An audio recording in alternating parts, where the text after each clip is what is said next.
चलिए स्टार्ट करते हैं वर्क एनर्जी एंड पावर के बारे में। तो सबसे पहले हम वर्क के बारे में समझेंगे कि भाई वर्क क्या होता है। तो देखिए ध्यान से समझेंगे। वर्क एक्चुअली में क्या होता है कि जब किसी बॉडी के ऊपर, फॉर एग्जांपल अगर कोई बॉडी है और इसके ऊपर मैंने कर कोई फोर्स लगाया और ये बॉडी इस पॉइंट से लेकर इस पॉइंट तक डिस्प्लेस हो जाती है, तो जब भी डिस्प्लेसमेंट होगा और फोर्स लगेगा तो फोर्स और डिस्प्लेसमेंट का जो प्रोडक्ट होगा वही हमारा वर्क कहलाएगा। क्या कहलाएगा? Work is equal to force into displacement. यानी कि अगर कोई बॉडी के ऊपर फोर्स लगाया और वो अपनी जगह से डिस्प्लेस हो गई तो वो वर्क कहलाएगा। दूसरी बात, एक और बात को ध्यान रखें, एक्चुअल में work F S cos theta होता है, यानी कि फोर्स और डिस्प्लेसमेंट के बीच का एंगल। तो यहाँ पर थीटा की वैल्यू क्या होगी? तो देखिए फोर्स और डिस्प्लेसमेंट के बीच में जो एंगल है वो मैं तीनों कंडीशन आपको समझाऊंगा कि वो तीन कंडीशन कौन सी होती हैं, और वो तीनों में से आपसे एक पूछी ज़रूर जाती है। तो हम लोग आगे बात कर लेते हैं और अगला पॉइंट में मैं आपको समझाता हूँ कि वो तीन कंडीशन कौन सी हैं। तो सबसे पहले आपको वर्क आप जब यहाँ पर क्लियर हो गया है तो देखिए वर्क की दो तीन कंडीशन समझिए। अब एक बात और मैं बता देता हूँ कि वर्क की जो एसआई यूनिट होती है, एसआई यूनिट हमेशा ध्यान रखना, एसआई यूनिट उसके फॉर्मूले से निकलती है न्यूटन मीटर। कैसे निकलेगी मैं बता देता हूँ। Work equals to F dot S cos theta होता है। फोर्स की होती है बेटा न्यूटन और डिस्प्लेसमेंट की होती है मीटर। कॉस थीटा की थीटा का कोई यूनिट नहीं होती, तो हम यहाँ पर वर्क की जो आ जाएगी वो न्यूटन मीटर और या फिर जूल लिखेंगे। ये जूल इसकी ऐसा यूनिट नहीं है, न्यूटन मीटर इसके ऐसा यूनिट है, ठीक है ना। इसके बाद में मैं बाकी कंडीशंस भी बता देता हूँ आपको कि क्या कंडीशंस आती हैं। वीडियो पॉज करके जो मैंने लिखा था वो आप उसे नोट कर लेना। पॉइंट नंबर 1, यानी केस 1 किस तरह से आता है? केस 1 आता है कि अगर बॉडी, मान लेते हैं कि कोई डिस्प्लेसमेंट हुआ है और वो उसी डायरेक्शन में हुआ है, बिल्कुल हॉरिजॉन्टल डायरेक्शन में। फोर्स और डिस्प्लेसमेंट के बीच का एंगल जब theta is equal to 0 degree हो जाता है, तो जब कॉस थीटा मैंने अभी आपको बताया था, जो थीटा जो एंगल होता है वो डिस्प्लेसमेंट और फोर्स के बीच का एंगल होता है। तो 0 डिग्री हो जाएगा थीटा, और थीटा 0 होते के बाद ही वर्क हम निकालेंगे force into displacement F S cos theta. देखिए वर्क इज इक्वल टू आ जाएगा एफ एस कॉस थीटा की वैल्यू आ जाएगी 0 डिग्री, तो वर्क इज इक्वल टू आपका आ जाएगा एफ एस कॉस थीटा की वैल्यू 1 फोर्स इंटू डिस्प्लेसमेंट। यहाँ पर आपको एक पहली कंडीशन क्लियर आई, पॉज करके इसको लिखिएगा। दूसरी कंडीशन में यहाँ पर बताता हूँ आपको। दूसरी कंडीशन में देखिए क्या होगा। दूसरी कंडीशन में कोई बॉडी को मैं किसी स्लैंट हाइट पर चढ़ाऊंगा, ध्यान रखना, और थीटा इन दोनों के बीच में बनेगा मान लेते हैं कुछ एंगल पर, जैसे 30 डिग्री पर फॉर एग्जांपल मैं बता देता हूँ। बॉडी इधर चढ़ रही है, फोर्स इधर लग रहा है, तो देखिए फोर्स और डिस्प्लेसमेंट के बीच में एक एंगल आ जाता है। तो यहाँ पर थीटा इज इक्वल टू आ गया 30 डिग्री। तो अगेन वर्क निकालेंगे एफ डॉट एस कॉस 30, तो वर्क इज इक्वल टू आ जाएगा एफ डॉट एस कॉस 30 की वैल्यू आ जाएगी √3/2। और इसी के साथ हम यहाँ पर फोर्स की वैल्यू अगर किसी क्वेश्चन में दी होगी, डिस्प्लेसमेंट की वैल्यू दी होगी जिसमें मैं भी क्वेश्चन कराऊंगा तो आपको इतना जूल वर्क आ जाएगा। क्लियर हुई बात? अब एक थर्ड कंडीशन हम सिखा देता हूँ मैं। थर्ड कंडीशन ये है, थर्ड कंडीशन में अगर कोई बॉडी, मान लेते हैं कि कोई बॉडी ऊपर कहीं पर रखी हुई है, ठीक है ना, तो फोर्स और डिस्प्लेसमेंट, यानी कि डिस्प्लेसमेंट तो हो ही नहीं रहा बॉडी का। अगर डिस्प्लेसमेंट ही नहीं हो रहा है, कोई बॉडी रखी हुई है किसी आदमी के ऊपर, किसी कुली ने या फिर किसी व्यक्ति ने अपने सिर पर कोई वजन लग रखा है, तो डिस्प्लेसमेंट तो वो कर ही नहीं रहा है। तो डिस्प्लेसमेंट देखिए फोर्स लगा हुआ है, ये थीटा ये आपका डिस्प्लेसमेंट है, तो वर्क जो निकल के आएगा वो एफ डॉट एस कॉस 90 निकल कर आएगा। ये थर्ड कंडीशन है, पूछी जाती है, बहुत ज़्यादा इंपॉर्टेंट है। तो वर्क इज इक्वल टू आ जाएगा F dot S into 0 is equal to 0। यानी कि बात कर लेते हैं अब कुछ स्पेशल केस के बारे में। कुछ स्पेशल केसेस भी होंगे इसके अंदर। कुछ स्पेशल केस क्या क्या हो सकते हैं? तो देखिए स्पेशल केस का यहाँ पर पॉइंट नंबर 1 है, समझना क्या होगा कि अगर कोई बॉडी जिसका मास m है और वह ऊपर से नीचे फॉल हो रही है, वो ऊपर से नीचे गिरेगी, तो ऊपर से नीचे गिरने में वो कुछ डिस्टेंस तय करेगी, दैट इज h डिस्टेंस, ठीक है ना। उसके ऊपर फोर्स लगेगा m इंटू जी, ठीक है, मैं बता देता हूँ कैसे लगेगा। तो यहाँ पर इतना आपको समझना है कि इसका जो वर्क निकलेगा वो वर्क कितना निकलेगा। वर्क इज इक्वल टू हम जानते हैं फोर्स इंटू डिस्प्लेसमेंट होता है, और वर्क इज इक्वल टू हो जाएगा फोर्स उसके ऊपर लगेगा बेटा एम और जी का मल्टीप्लाई, यानी कि एम जी, और डिस्प्लेसमेंट इसने एच तय किया तो work is equal to M G H निकल कर आएगा। तो इसका मतलब हम ये समझे कि अगर कोई बॉडी ऊपर से नीचे गिरे तो उसके ऊपर जो वर्क डन होगा वो कितना होगा, एम जी एच। ध्यान रखें। एक और पॉइंट है आपका कि अगर कोई बॉडी सर्कुलर पाथ में घूम रही है, पॉइंट नंबर 2 पर, अगर कोई बॉडी सर्कुलर पाथ में घूम रही है, फॉर एग्जांपल ये बॉडी है यहाँ से घूमे और यहाँ पर आ गई फिर से लौट कर, तो ऐसी कंडीशन में देखिए वर्क क्या होगा, डिस्प्लेसमेंट तो कुछ हुआ ही नहीं, यहाँ से पॉइंट यहीं से चले और यहाँ से घूमकर इसी पॉइंट पर आ गई। तो यहाँ पर जब डिस्प्लेसमेंट ही जीरो है तो फिर क्या रहेगा, वर्क भी क्या रहेगा, जीरो रहेगा। ये बहुत इंपॉर्टेंट केस है कि जब भी कोई बॉडी रोटेट होती है तो रिवॉल्व करती है तो अपना पॉइंट क्या कर देती है, जीरो कर देती है वर्क को। अगले पॉइंट के बारे में बात कर लेते हैं, वर्क की कुछ SI यूनिट्स के बारे में। तो वर्क के बारे में थोड़ा सा बात करेंगे। यहाँ पर इसकी SI एंड CGS यूनिट के बीच में, SI और CGS की यूनिट बीच में रिलेशन देखेंगे। ये क्वेश्चन बहुत इंपॉर्टेंट है, पूछा जाता है। इसकी SI यूनिट लिखने से पहले हमको ये समझना है कि किस तरह से हम यूनिट को रिलेशन निकालते हैं। कभी आपसे पावर की भी पूछ सकता है, तो हमें किस तरह से करेंगे। तो सबसे पहले हम उसका फॉर्मूला लिखेंगे, क्योंकि वर्क के लिए निकाल रहे हैं तो work is equal to F into S. तो वर्क होता है 1 जूल, इसकी सबकी यूनिट लिखेंगे। फोर्स के लिखेंगे 1 न्यूटन, क्योंकि हमको जूल में और CGS यूनिट में निकालना है, तो हम 1 न्यूटन इंटू 1 मीटर, फोर्स की न्यूटन और डिस्टेंस की मीटर में, ये यूनिट होती है ध्यान में। तो 1 joule is equal to 1 newton का अगर हम निकालेंगे तो 1 न्यूटन का क्या निकलेगा, 10 की पावर 5 डाइन। ध्यान रखें 1 न्यूटन में हमेशा 10 की पावर 5 डाइन होते हैं। ये डाइन से छोटी यूनिट होती है। 1 मीटर में 100 सेंटीमीटर होते हैं। तो 1 जूल इज इक्वल टू हो जाएगा 10 की पावर 7 डाइन सेंटीमीटर, और 1 जूल इक्वल टू हो जाएगा 10 की पावर 7 अर्ग। यहाँ पर अर्ग का ध्यान रखना है कि अर्ग को क्या कहा जाता है। अर्ग जो होता है वो आपका डाइन सेंटीमीटर के इक्वल होता है। क्लियर हो गया आपको बात, इतना आपको समझना है। तो इसके बाद में अब हम आगे बात कर लेते हैं, इसे पॉज करके नोट कर लीजिएगा, बहुत इंपॉर्टेंट है। अब आगे बात करेंगे हम पावर के बारे में। तो पावर एक्चुअली में क्या होता है, जिस रेट से हम वर्क कर रहे हैं वही पावर कहलाएगी। तो हम लिख सकते हैं the rate of doing work is called power. यानी कि पावर क्या होगी कि पावर इक्वल टू होगी जो भी हम वर्क कर रहे हैं, जितने भी टाइम से कर रहे हैं, यानी कि जितना वर्क हो रहा है उसको, उसमें जितना टाइम लग रहा है वही हमारी पावर क्या लगेगी। Rate of doing work is called, the rate of doing work is called power. ठीक है, तो वैसे इसको पावर कहते हैं, लेकिन मैं जो है प्रोनाउंसिएशन इसको पावर ही बोलूँगा बार बार। चलिए, power is equal to work upon time तो होता है, तो उसकी यूनिट में भी निकाल लेंगे। वर्क की होती है जूल और टाइम की होती है सेकंड, तो उसकी SI यूनिट जूल पर सेकंड लिख लेंगे। क्लियर हो गई आपको बात, जूल पर सेकंड। पावर की कुछ अदर यूनिट्स भी होती हैं, मैं आप लिख देता हूँ कुछ अदर यूनिट्स के बारे में, तो समझिएगा। वर्क की कुछ अदर यूनिट में पावर की वॉट भी होती है यूनिट, वॉट, किलोवाट भी होती है, KW है किलोवाट, KW 1 किलोवाट में 1000 वाट होते हैं, ध्यान रखें। एक स्पेशल यूनिट और होती है इसकी 1 हॉर्स पावर। हॉर्स पावर में क्या होता है कि हॉर्स पावर जो होती है वो 746 वाट की इक्वल टू होती है। तो 1 हॉर्स पावर इक्वल टू 746 वाट, ये आपको बात समझ में आनी चाहिए। ठीक है ना। अब मैं आगे बात कर लेता हूँ। 1 हॉर्स पावर इक्वल टू 746 वाट होते हैं। इसके अलावा बस इतना ही है, और चलिए इतना लिख लीजिए। इतना लिखने के बाद में कुछ हम इम्पोर्टेंट नोट और मैं आपको समझाऊंगा। चलिए आगे।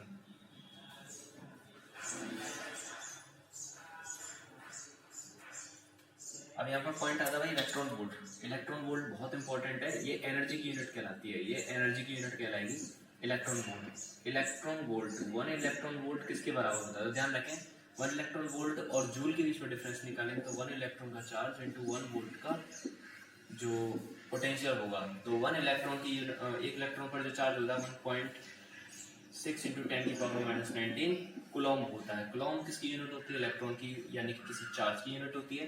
1 वोल्ट को तो 1 वोल्ट लिखा रहने देंगे, तो 1 इलेक्ट्रॉन वोल्ट वही हमारा आ जाएगा 1.6 इंटू 10⁻⁻19 कूलॉम वोल्ट, और कूलॉम वोल्ट यानी 1.6 इंटू 10⁻⁻19 जूल होता है।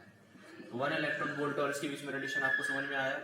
तो 1 electron volt is equal to होता है 1.6 इंटू 10⁻⁻19 जूल। बहुत इंपॉर्टेंट क्वेश्चन था और ये 1 मार्क्स में या 2 मार्क्स में पूछ लिया जाता है। आगे बात करते हैं इसके कुछ क्वेश्चंस के बारे में, बहुत ज़्यादा इंपॉर्टेंट क्वेश्चंस। चलिए न्यूमेरिकल्स के बारे में बात करेंगे। न्यूमेरिकल्स बहुत इंपॉर्टेंट है और आना भी आपको चाहिए।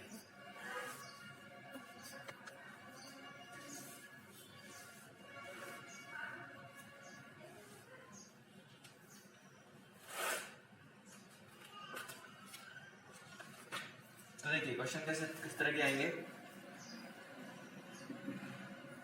A force of 10 Newton displaces a body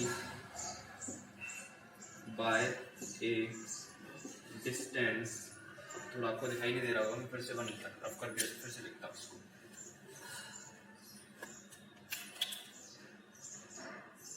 A force of 10 Newton displaces a body by a distance of 2 meter at an angle 60 degree to its own direction. Find work. Question कुछ ऐसा है। तो सबसे पहले क्वेश्चन को करने से पहले हमको सबसे पहले जो भी इसके अंदर चीज दी हुई है वो हम सबको क्या करनी पड़ेगी, लिखनी पड़ेगी। तो देखिए सबसे पहले क्या दिया है, अ फोर्स ऑफ 10 न्यूटन। तो यूनिट से आपको ध्यान रखना पड़ेगा कि ये दिया क्या गया है। तो देखिए न्यूटन में जो हमको दिया जाता है वो हमेशा फोर्स होता है, तो फोर्स इज इक्वल टू हो जाएगा 10 न्यूटन। दूसरा पॉइंट दिया, displace the body by distance of 2 metre, यानी कि डिस्प्लेसमेंट यानी कि एस जो हो जाएगा वो हम लोगों का हो जाएगा 2 मीटर। क्या हो जाएगा? 2 metre at an angle 60 degree. Theta is equal to हो जाएगा 60 डिग्री का। तो आपको वर्क निकालना है, तो आपके पास सारी चीजें हैं और वर्क का आपको फॉर्मूला मालूम है। तो work is equal to F dot S cos theta होता है। तो work is equal to F कितना है 10 न्यूटन, एस कितना है, एस आपको ध्यान रखना है, एस दिया है इसमें 2 मीटर और कॉस कितना दिया है, कॉस 60 डिग्री दिया है। तो वर्क इज इक्वल टू हम निकाल लेंगे 10 टू 20 और cos 60 की वैल्यू होती है 1/2 यानी कि 10। तो वर्क इज इक्वल टू हो जाएगा 10 जूल। इस टाइप से हम इसके क्वेश्चंस करेंगे। क्लियर होगी आपको बात? तो आई होप आपको इतना समझ में आया होगा। और अगला क्वेश्चन देख लेते हैं और हम बात करेंगे फटाफट से पावर के बारे में। तो पावर के बारे में बात कर लेते हैं। ये मैं थोड़ा नीचे लिखता हूँ, पावर।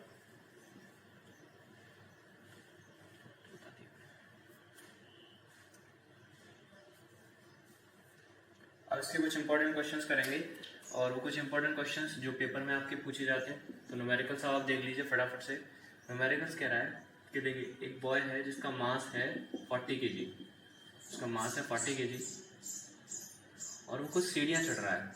तो सीढ़ियाँ चढ़ने में करीबन वो बोल रहा है कि टोटल नंबर ऑफ स्टेयर्स हैं, इनको स्टेयर्स कहेंगे। वो स्टेयर्स चढ़ रहा है, कितनी स्टेयर्स चढ़ रहा है? और जो स्टेयर्स चढ़ रहा है वो लगभग हैं 20 स्टेयर्स हैं। तो नंबर ऑफ स्टेयर्स हैं 20 और वो 20 स्टेयर्स चढ़ रहा है इस तरह की। और 20 स्टेयर्स चढ़ने के साथ साथ हर एक स्टेयर का लेंथ है, लेंथ या फिर height of stair, height of stair बोलेंगे इसको, हाइट ऑफ स्टेयर दी हुई है 20 सेंटीमीटर। एक हाइट दी हुई है 20 सेंटीमीटर की और टोटल 20 स्टेयर्स चढ़ रहा है। इसके अलावा वो कह रहा है क्वेश्चन में कि जी की वैल्यू 10 मीटर पर सेकंड स्क्वायर लेनी है, 10 मीटर पर सेकंड स्क्वायर लेनी है। तो इसमें आपको फाइंड करना है आपको वर्क कितना इसने किया, पावर इसने कितना लिया और टाइम भी उसने दिया हुआ है 10 सेकंड्स में काम करता है, ठीक है ना। तो अब हम इसको समझेंगे किस तरह से इस टाइप के क्वेश्चंस किए जाते हैं। तो क्वेश्चन ये है,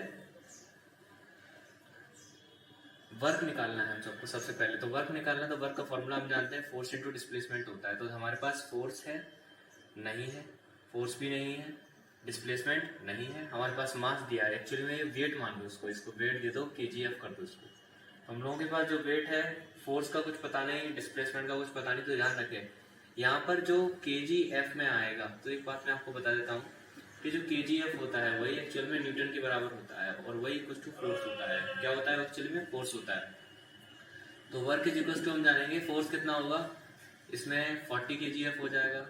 चलिए अब डिस्प्लेसमेंट कहाँ से लाई जाए, तो ध्यान रखें एक स्टेयर चढ़ रहा है, वो एक स्टेयर कितनी है 20 सेंटीमीटर की, तो 20 स्टेयर्स कितने की हो जाएंगी, तो हम निकालेंगे distance is equal to 20 into 20 यानी कि 400 सेंटीमीटर यानी कि वो चढ़ गया। तो ये सेंटीमीटर में तो लेंगे नहीं, अब हमें kgf यानी कि न्यूटन और मीटर में लेना होता है।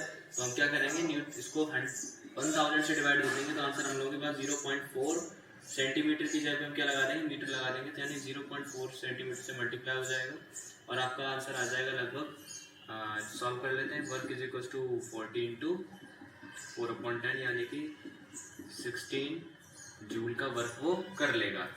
तो वर्क हमने निकालना सीख लिया, यहीं पे हम पावर को निकाल लेते हैं। वर्क अपॉन टाइम, पावर कितनी लगी हुई है, पावर है हम लोगों की, तो पहले हम वर्क निकालेंगे उसके बाद पावर निकालेंगे, ठीक है ना। तो वर्क हम लोगों को कितना है 16 जूल और टाइम लगा 10 सेकंड्स का। तो देखिए 1.6 क्योंकि 0 है तो पॉइंट से पहले आ जाएगा, तो जूल पर सेकंड। ओके, क्लियर हो गई आपको बात। तो इतना आपको ध्यान रखना है, इसी तरह के क्वेश्चन पूछे जाएंगे आपसे। और क्वेश्चन आपसे क्या पूछे जाते हैं मैं बता देता हूँ। आपसे क्वेश्चन पूछा जाएगा कि एक बॉय है जिसका, मैं बता देता हूँ, क्वेश्चन करके दिखा देता हूँ।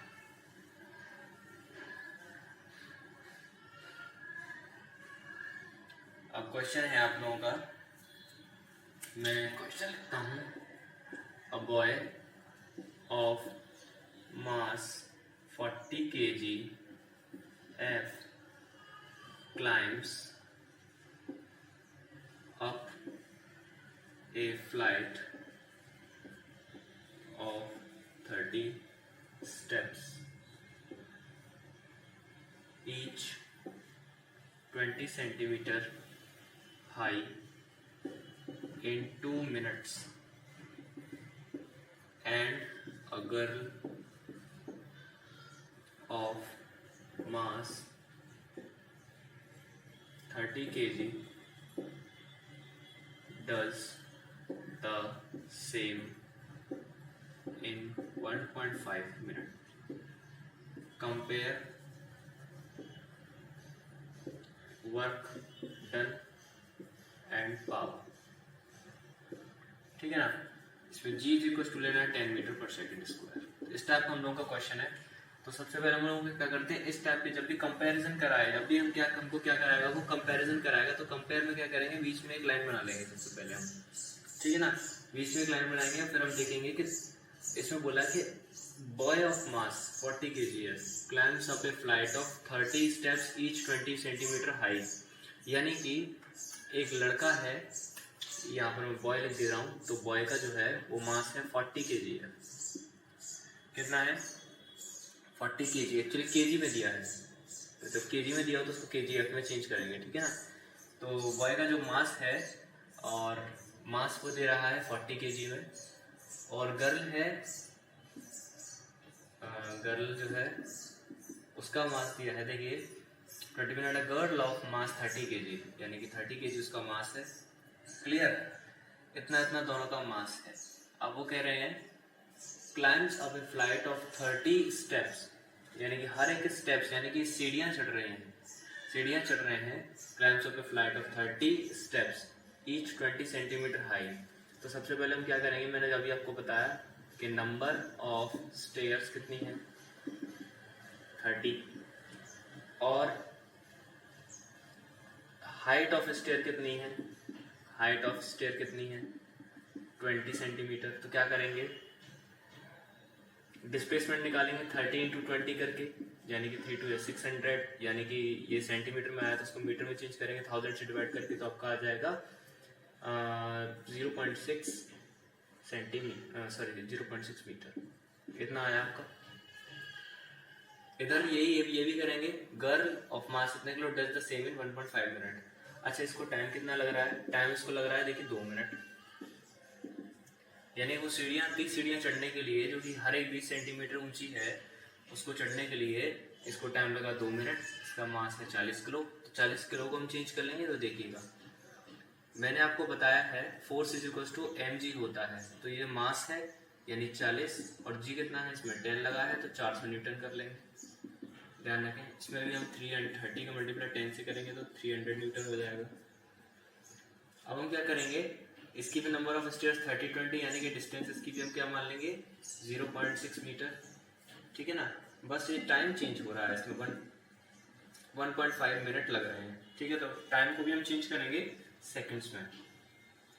कंपेयर द वर्क, सबसे पहले हम वर्क निकालेंगे। तो देखिए वर्क ऑफ बॉय कितना होगा, तो फोर्स इंटू डिस्प्लेसमेंट।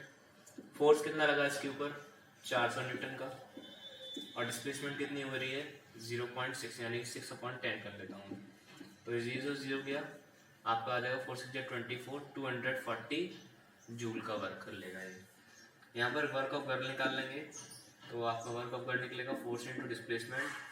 तो आपका आ जाएगा फोर्स कितना है इसमें, फोर्स कितना दिया है देखिए 300 न्यूटन, और डिस्प्लेसमेंट भी सेम है। डिस्प्लेसमेंट कितनी है इसमें 0.6 यानी 6/10, ये आ जाएगा इसका 6 3 जा 18, 6 3 जा 18 यानी 180 जूल, ठीक है ना। अब दोनों का जब भी वर्क कंपेयर करना हो तो कंपेयर कैसे करते हैं, तो हम करेंगे वर्क ऑफ बॉय रेशियो यानी कि अपॉन में वर्क ऑफ गर्ल, ठीक है ना। वर्क ऑफ बॉय कितना हुआ ऊपर 240 जूल, ऐसे ही वर्क ऑफ गर्ल कितना हुआ 180 जूल। दोनों को कट करेंगे, 6 4 या 24 6 3 या 18 कट कर देंगे यानी 4/3 यानी कि 4:3। इस तरह का हम लोगों का वर्क होगा। आप आराम से इसको देख सकते हैं, नहीं समझ में आए तो एक बार फिर से बैक करके देख सकते हैं। दोनों के हम पावर निकालेंगे, ठीक है ना। पावर भी मैं यहीं पे निकाल देता हूँ।